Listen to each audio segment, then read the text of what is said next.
Hello बच्चों, कैसे हो सभी। होप आप सभी ठीक होंगे। तो जैसा कि आप सभी जानते हैं, मेरा नाम है प्रशांत और आप और हम मिलकर पढ़ रहे हैं केमिकल काइनेटिक्स। तो लास्ट लेक्चर में हमने कहां तक देख लिया था, हमने theoretical way of expression of rate को कंप्लीट कर लिया था। ठीक है जी, पूरा थ्योरेटिकल वे हमने सीख लिया था कि कैसे एक्सप्रेस करते हैं, instantaneous rate and average rate दोनों सीख लिए थे। ठीक है जी, तो आज का जो लेक्चर होने वाला है वो बहुत इंटरेस्टिंग होने वाला है, क्योंकि आज हम जानेंगे एक्सपेरिमेंटल वे ऑफ एक्सप्रेशन के बारे में। ठीक है जी, ये जो हमने अभी तक सीखा ये तो था कि किस तरह से हम थ्योरेटिकली यानी बेसिकली पेपर पे हम कैसे एक्सप्लेन करते हैं रेट ऑफ रिएक्शन को। अब हम सीखेंगे कि एक्सपेरिमेंट से जो रिजल्ट आए उनके बेसिस पे हम कैसे निकाल सकते हैं, या एक्सपेरिमेंटल रिजल्ट्स के बेसिस पे हम रेट को डिटरमाइन कैसे कर सकते हैं। ठीक है जी, तो ये सब हम करेंगे आज के लेक्चर में। इसके अलावा ये जो पार्ट होने वाला है ये काफी इंपॉर्टेंट है, क्योंकि इसके बेसिस पे न्यूमेरिकल भी बढ़िया बनते हैं। ठीक है जी, जो लास्ट पार्ट था उसपे बहुत बेसिक न्यूमेरिकल्स से बनते थे। इसके अलावा यहां पर जो न्यूमेरिकल्स बनते हैं वो काफी अच्छे न्यूमेरिकल्स बनते हैं। ठीक है जी, तो यहां के न्यूमेरिकल्स को हम देखेंगे कि कैसे सॉल्व होंगे। हमेशा इसमें से क्वेश्चंस आते हैं, बोर्ड में, आईआईटी में, नीट में, सब में क्वेश्चंस आते हैं। ठीक है जी, फंडामेंटल को यहां पे समझना बहुत जरूरी है, क्योंकि अगर आपने ये एक्सपेरिमेंटल वे समझ लिया, अगर इसके फंडामेंटल को समझ लिया, तो फिर आप चैप्टर में कहीं भी गलती नहीं करेंगे। और जो मोस्ट कॉम्प्लेक्स सवाल होते हैं, मोस्ट कॉम्प्लेक्स क्वेश्चंस होते हैं केमिकल काइनेटिक्स के, वो आप बहुत चुटकियों में सॉल्व कर पाएंगे। क्योंकि यहां पे जो आज मैं जो फंडामेंटल बताने जा रहा हूं वो बहुत इंपॉर्टेंट है। ठीक है जी, तो बिना देर किए हुए चलिए शुरू करते हैं। आइए, तो आज का हमारा जो टॉपिक है वो है experimental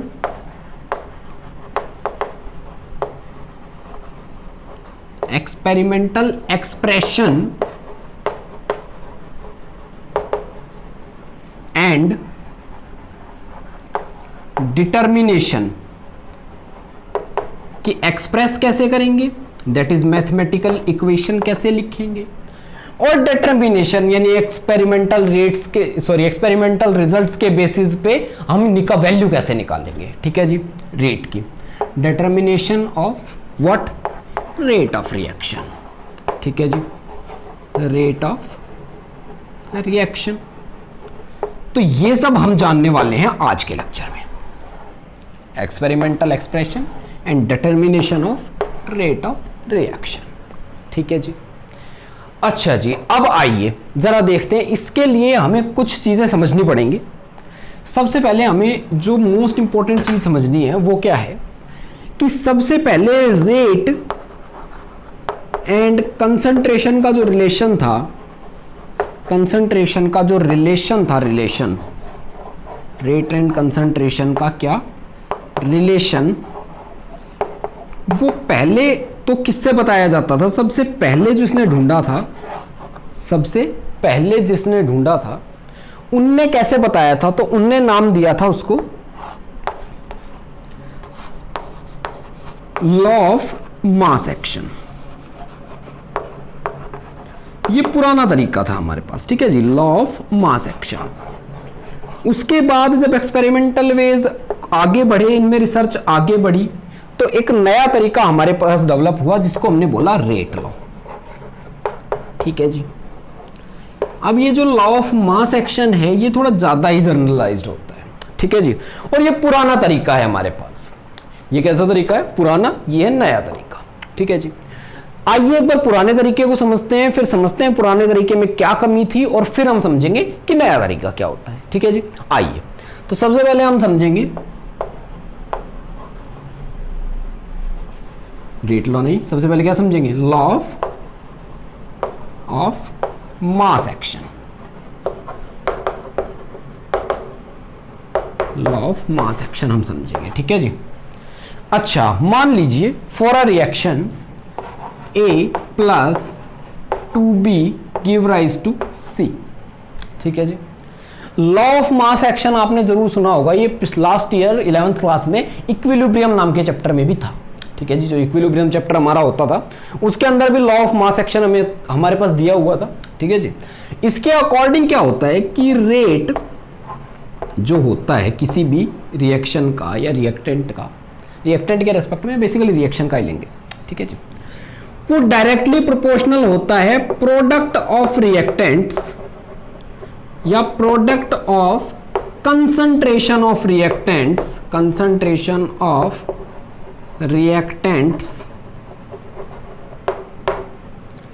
each raised to the power of their stoichiometric coefficients.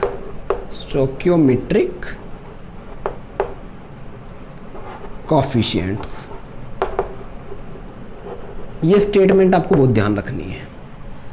Product of concentration of reactants each raised to the power of their stoichiometric coefficients. ठीक है जी। अच्छा, अब यहां पे देखिए स्टोइकियोमेट्री क्या होती है, जैसा कि हमें पता है किसी भी बैलेंस्ड केमिकल इक्वेशन में जो भी रिएक्टेंट का कोएफिशिएंट होता है उसी को हम स्टोइकियोमेट्री कहते हैं। यहां पे ए का कोएफिशिएंट कुछ नहीं है यानी 1 है, बी का कोएफिशिएंट है 2 एंड सी का कुछ नहीं यानी कि 1 है। ठीक है जी। अच्छा, अगर इस रिएक्शन के रेस्पेक्ट में और लॉ ऑफ मास एक्शन के अकॉर्डिंग अगर हम रेट लिखें तो जरा जल्दी से बताइए क्या होगा। अगर मेरा अंदाज सही है तो देखिए rate will be directly proportional to A raise to power 1 and B raise to power 2। ठीक है जी। अब ये तो डायरेक्टली प्रोपोर्शनल है, अगर इसको इक्वेट करना है तो हम कैसे करेंगे, तो rate is equal to K into A raise to power 1 and B raise to power 2 where K is constant of proportionality called rate constant, क्योंकि रेट को बताता है ना तो इसलिए रेट कांस्टेंट। ठीक है जी, रेट कांस्टेंट होता है कि। ठीक है जी। तो ये हमारे पास पुराना तरीका था। ये क्या बोलता था कि भाई रिएक्टेंट्स की मल्टीप्लाई करो, उनके ऊपर पावर क्या लगा दो, जो उनके स्टोइकियोमेट्रिक कोएफिशिएंट्स हैं। ठीक है जी, कि रेट उनकी स्टोइकियोमेट्री के हिसाब से ही डिपेंड करेगी उनके ऊपर। तो ये हमारे पास किसने बोला, लॉ ऑफ मास एक्शन ने।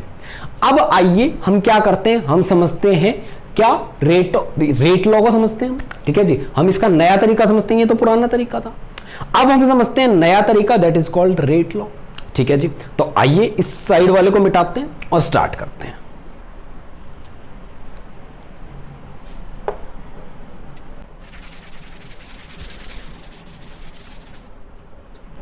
तो अब हम क्या जानने वाले हैं, अब हम जानने वाले हैं क्या, रेट लॉ। ठीक है जी। तो आइए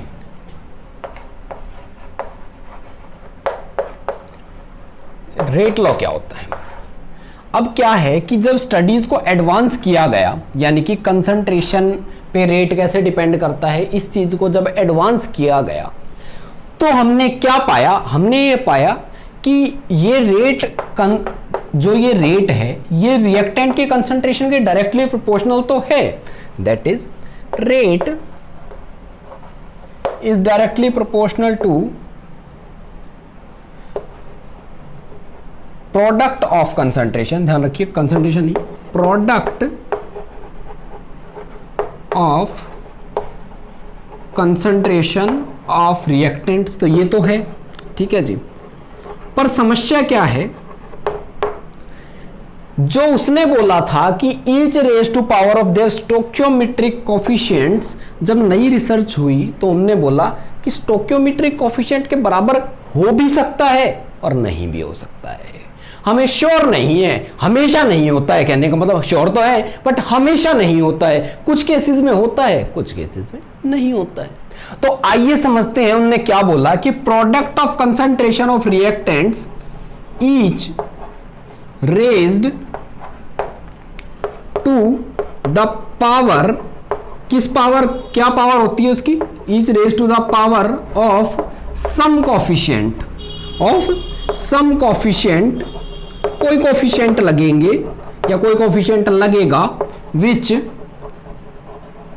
मे और may not B, which may और may not be equal to, किसके इक्वल हो भी सकता है और नहीं भी हो सकता, स्टोइकियोमेट्रिक कोएफिशिएंट के, स्टोइकियोमेट्रिक कोएफिशिएंट। ठीक है जी। तो जहां पर ये था, ये कह रहा था rate is directly proportional to A raise to power of this its stoichiometry that is 1 and B raise to power its stoichiometry that is 2। यहां पे अगर वही रिएक्शन दैट इज मान लीजिए a plus 2b give rise to अगर c निकालना हो, तो यहां पे जो रेट होगा वो डायरेक्टली प्रोपोर्शनल होगा a raise to power something x and b raise to power something y and where x and y may और may not be equal to its stoichiometry. ठीक है जी, वो इनके स्टोइचियोमेट्री के इक्वल हो भी सकते हैं और नहीं भी हो सकते हैं। तो एंड में जब हम रेट निकालेंगे रेट, तो वो इक्वल टू किसके आएगा, k that is rate constant into a raise to power x and b raise to power y where x and y are not stoichiometric coefficient, these are random coefficients which may or may not be equal to stoichiometric। ठीक है जी, तो कुछ इस तरह से rate law और law of mass action में हमारे पास डिफरेंस होता है। ठीक है जी, अब जो लॉ ऑफ मास एक्शन है ध्यान दीजिए, क्योंकि उसमें स्टोइचियोमेट्री हमें दिखती है, तो इसको कैसे राइट किया जा सकता है, तो it can be written by seeing, किसको देख के, बैलेंस्ड केमिकल इक्वेशन को देख के, बैलेंस्ड केमिकल इक्वेशन को देख के भी हम इसको लिख सकते हैं। ठीक है जी, बैलेंस्ड केमिकल इक्वेशन को देख के हम इसको लिख सकते हैं। जरा इसको मिटाते हैं।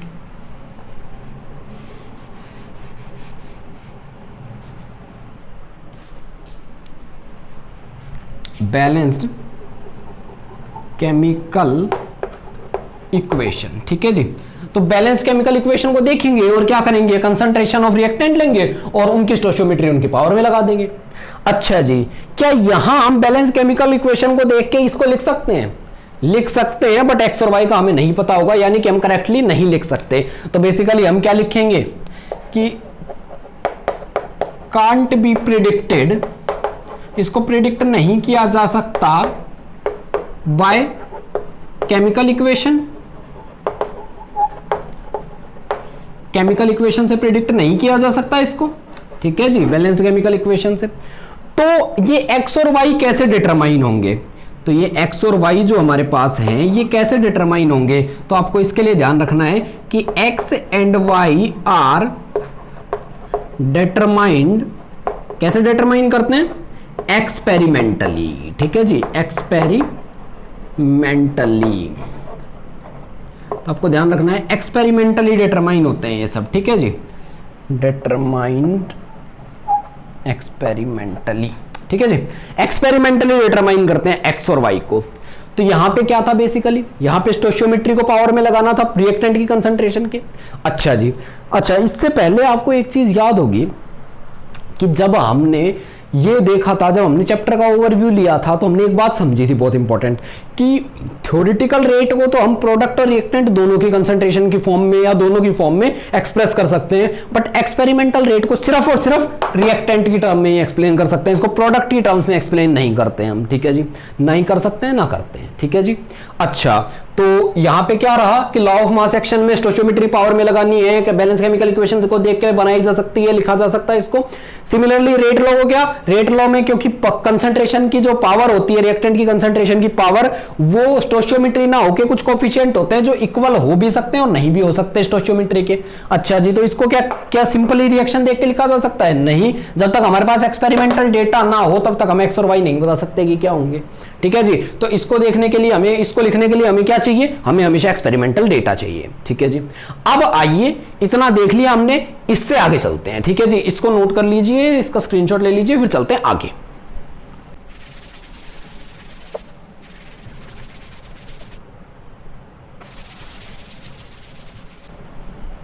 तो चलिए आगे चलते हैं और जानते हैं ऑर्डर ऑफ रिएक्शन के बारे में। ठीक है जी, अब हमारा टॉपिक क्या है, ऑर्डर ऑफ रिएक्शन की। ऑर्डर क्या होता है किसी भी रिएक्शन का। अच्छा जी, ऑर्डर ऑफ रिएक्शन जानने के लिए हमें क्या जानना पड़ेगा कि order with respect to each reactant जानना पड़ेगा। अच्छा जी, इसके अलावा क्योंकि हम रेट लॉ से ही ऑर्डर निकालते हैं, ऑर्डर हम किससे निकालते हैं, रेट लॉ से निकालते हैं, और क्योंकि रेट लॉ से ऑर्डर निकालते हैं और रेट लॉ सिर्फ रिएक्टेंट की टर्म में एक्सप्लेन किया जा सकता है, तो ऑर्डर भी सिर्फ किसकी टर्म में आएगा, या तो रिएक्टेंट की टर्म में आएगा या ओवरऑल रिएक्शन का आएगा। ठीक है जी, प्रोडक्ट की टर्म में कोई ऑर्डर नहीं होता है। ठीक है जी, तो आइए देखते हैं, एक बार रेट लॉ को लिखते हैं और फिर उसके बाद क्या करेंगे, ऑर्डर निकालेंगे। तो order of reaction, order of reaction हमारा टॉपिक है। ठीक है जी, ऑर्डर ऑफ रिएक्शन के लिए हम क्या करेंगे, मान लीजिए फिर से वही रिएक्शन ले लेते हैं, A plus 2B give rise to C। ठीक है जी, इसके बाद एक एक्चुअल एग्जांपल लेंगे हम। ठीक है जी, इसके बाद हम एक एक्चुअल एग्जांपल लेंगे, एक बार ये हाइपोथेटिकल एग्जांपल ले लेते हैं, उसके बाद एक्चुअल एग्जांपल। इसके लिए अगर मैं रेट लॉ लिखूं तो रेट क्या आ जाएगा हमारे पास, इज इक्वल टू, पहले तो क्या लगेगा, rate constant that is K, then A raise to power what, X that is, and B raise to power Y, both are coefficients which may और may not be equal to what, which may और may not be equal to stoichiometry. ठीक है जी, अच्छा अब क्या होता है, अब हमने क्या बोला कि जो x है ना, x इसको हमने बोला order with respect to a, क्या बोला हमने, order with respect to a। Similarly y को हम क्या बोलेंगे, order with respect to, order with क्या, b। ठीक है जी, a के रेस्पेक्ट में ऑर्डर ये है और b के रेस्पेक्ट में ऑर्डर ये है, इनको हमने बोला ऑर्डर। ठीक है जी, अच्छा जी, और ये कैसे डिटरमाइन होते हैं, तो एक्सपेरिमेंटली डिटरमाइन होते हैं दोनों, x और y। तो ऑर्डर ऑफ रिएक्शन क्या होगा, तो ऑर्डर ऑफ रिएक्शन हमारे पास क्या होगा, sum of orders of all reactants is called क्या, ऑर्डर ऑफ रिएक्शन। इस रिएक्शन के लिए ले लीजिए order with respect to A क्या है, x, order with respect to b क्या है, y। ठीक है जी, x और y मतलब x a के रेस्पेक्ट, मतलब कि क्या है कि x a के रेस्पेक्ट में ऑर्डर है और b के लिए वो ऑर्डर क्या है, y है। ठीक है जी, तो ऑर्डर ऑफ रिएक्शन क्या होगा, तो यहां पे होगा order of a plus order of, भाई दो ही रिएक्टेंट है तो a का ऑर्डर प्लस b का ऑर्डर। ठीक है जी, that is equal to x plus y।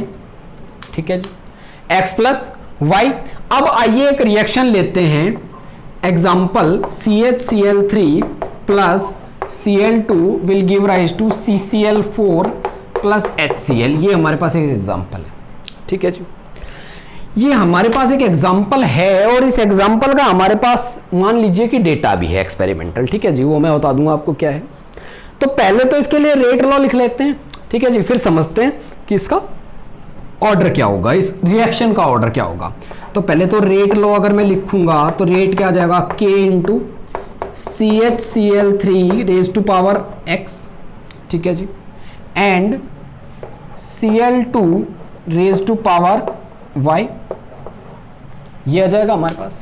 ठीक है जी, अच्छा जी, अब यहां पे हमें मान लीजिए पता है कि CHCl3 के एक्सपेरिमेंटल जो डेटा आए हमारे पास, ठीक है जी, एक्सपेरिमेंटल हमारे पास डेटा आए, उनसे मैंने निकाला है, उनसे हमने निकाला है बुक की हेल्प से, हमें पता लगा है कि यहाँ पे जो x की वैल्यू है वो तो है 1, यानी कि order with respect to CHCl3 तो कितना है 1, और order with respect to Cl2 कितना है, तो वो आया 1/2।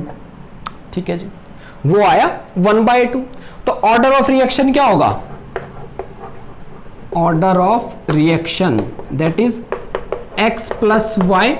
ठीक है जी, x plus y where x is 1 and y is 1/2 that is equal to 1 plus 1/2 is equal to 3/2। तो इस रिएक्शन का ऑर्डर क्या हो गया 3/2।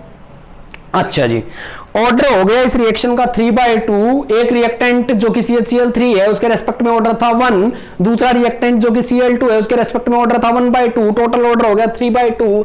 तो इसके बाद इसके कारण या इस रिएक्शन को देखते हुए या इस डेटा को देखते हुए हमारे पास ऑर्डर के बारे में कुछ खास बातें सामने आई हैं। ध्यान दीजिए, ऑर्डर के बारे में क्या खास बातें सामने आई है। पहली, it is experimentally determined, experimentally determined, ठीक है जी, एक्सपेरिमेंटली डिटरमाइन करते हैं इसको। जैसे कि देखिए,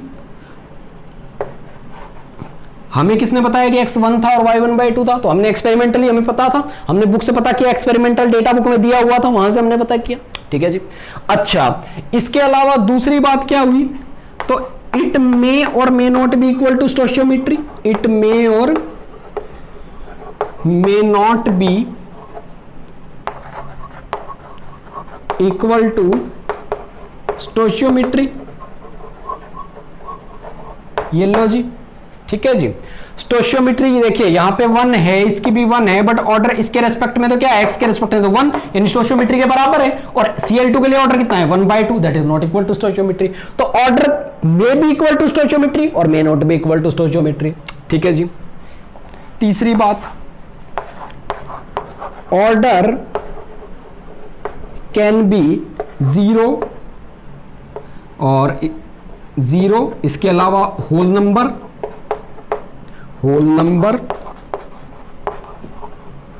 एंड इवन फ्रैक्शन।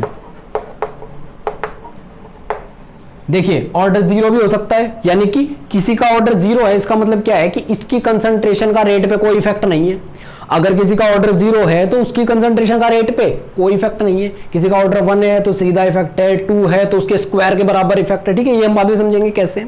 तो यानी कि होल नंबर हो सकता है, 0 हो सकता है, और यहां हमने देखा कि फ्रैक्शन भी हो सकता है, तो ये मैंने लिख दिया कि फ्रैक्शन हो सकता है, होल नंबर हो सकता है और 0 भी हो सकता है। इसके अलावा जो सबसे इंपॉर्टेंट बात एक और है वो ये है कि ऑर्डर कांट बी, ऑर्डर नहीं हो सकता क्या, तो negative, order can't be negative, ठीक है जी, ये नेगेटिव नहीं हो सकता। अच्छा जी, तो यानी कि एक बार जरा इसको कंक्लूड कर लेते हैं। एक्सपेरिमेंटली डिटरमाइंड है, मतलब कि रिएक्शन को देख के नहीं बता सकते, एक्सपेरिमेंटल डेटा से ही बताएंगे। मे और may not be equal to stoichiometry, stoichiometry के इक्वल हो भी सकता है, नहीं भी हो सकता, ठीक है जी। Can be 0, whole number and fraction 0 हो सकता है, 1 2 3 4 5 6 7 8 अप टू n कुछ भी हो सकता है, and 1/2 3/2 5/4 something that is fraction, fraction भी हो सकता है, ठीक है जी। बट क्या नहीं हो सकता, नेगेटिव कभी भी नहीं हो सकता, क्योंकि किसी भी रिएक्टेंट की कंसंट्रेशन का रेट पे इफेक्ट नेगेटिव या उल्टा नहीं हो सकता, इनवर्स नहीं हो सकता, ठीक है जी। अगर नेगेटिव ऑर्डर आता है तो हम ये उसका सिग्निफिकेंस ये होगा कि इस रिएक्टेंट की कंसंट्रेशन का रेट पे जो इफेक्ट है वो क्या है, इनवर्स है, जो कि नहीं पॉसिबल नहीं है, हमेशा डायरेक्टली ही पॉसिबल होता है, ठीक है जी। डायरेक्ट रिलेशन होता है रेट और कंसंट्रेशन ऑफ रिएक्टेंट के बीच में, ठीक है जी, कभी भी इनवर्स रिलेशन नहीं हो सकता है। तो इतना हमने देखा आज हमने देखा लॉ ऑफ मास एक्शन क्या होता है, ठीक है जी, जो पुराना तरीका था जिसमें स्टोइचियोमेट्री पावर में लगती थी। फिर हमने देखा रेट लॉ जिसमें स्टोइचियोमेट्री ना लग के कुछ experimental coefficients x and y लगते थे, x एंड y, ठीक है जी। अच्छा, उसके बाद हमने ऑर्डर देखा, हर रिएक्टेंट के रेस्पेक्ट में ऑर्डर क्या होता है, उसका वो एक्सपेरिमेंटल कोएफिशिएंट जो आया था रेट लॉ में। अच्छा जी, और रिएक्शन का रेट क्या होता है, तो रिएक्शन का रेट हमारे पास क्या होता है, उन सारे कोएफिशिएंट का, सारे रिएक्टेंट के उन कोएफिशिएंट्स का सम, ठीक है जी। और उसके बाद हमने कुछ बातें ऑर्डर के भी बारे में देखी, ठीक है जी। तो ऑर्डर अब हमारा ऑर्डर लगभग कंप्लीट हो गया है, सिर्फ एक चीज बची है कि इस ऑर्डर को हम एक्सपेरिमेंटल डेटा की हेल्प से निकालेंगे कैसे, ठीक है जी। अगर हमारे पास एक्सपेरिमेंटल डेटा हो तो हम कैसे ऑर्डर निकालेंगे, तो ये जानने के लिए आप देखते रहिए नेक्स्ट एपिसोड। तो मिलते हैं अगले लेक्चर में, तब तक के लिए पढ़ते रहिए, खुश रहिए और देखते रहिए PRVV एकेडमी। Thank you.